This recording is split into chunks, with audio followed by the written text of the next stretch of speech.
Chicken pasta ready হয়ে গেছে। আমি স্যালাড দিয়ে নিয়ে চলে এসেছি। এবার আমি খেয়ে বলবো কেমন হচ্ছে। সস নিয়েছি, একটু সস নিয়ে নেবো। ওয়াও, এটা হেভি টেস্টি হচ্ছে গো। হ্যাঁ, খুব দারুণ সুন্দর দেখতে লাগছে না হয়েছে। দেখতে? হ্যাঁ। ও বাবা, এত বাড়ি- বড় করা! হ্যাঁ, বাড়ির 5 জন সবাই খাবে। এ তো ফুল ভর্তি গো আজকের। হ্যাঁ, আজ তো খাওয়াটা একদম পুরো ফাটাফাটি হবে বলে মনে হচ্ছে। বর্ষার ওয়েদারে বৃষ্টি করি কেমন হয়েছে।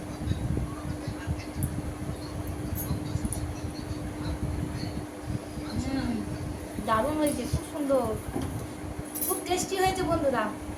ও তো হবে তো গো। কি কি দিয়েছি আমি পুরো ভিডিওটা দেখিয়েছি আপনাদের। এগ চিকেন পুরো পাস্তা বলে ভিডিওটা কথা। দেখবেন, পুরো ভিডিওটা দেখবেন, দেখে এইভাবে এগ চিকেন পাস্তা বানিয়ে খাবেন। চিকেনটা অল্প ছিল, আগে থেকে ভেজে রেখেছিলাম, তো দারুণ লাগছে, খুব সুন্দর টেস্টি হয়েছে। তো ভালো লাগলে ফেসবুক পেজে লিঙ্কটা দেওয়া আছে, ফেসবুক পেজ থেকে দেখলে আমাকে ফলো করবেন, ইউটিউব থেকে দেখলে আমাকে সাবস্ক্রাইব করবেন।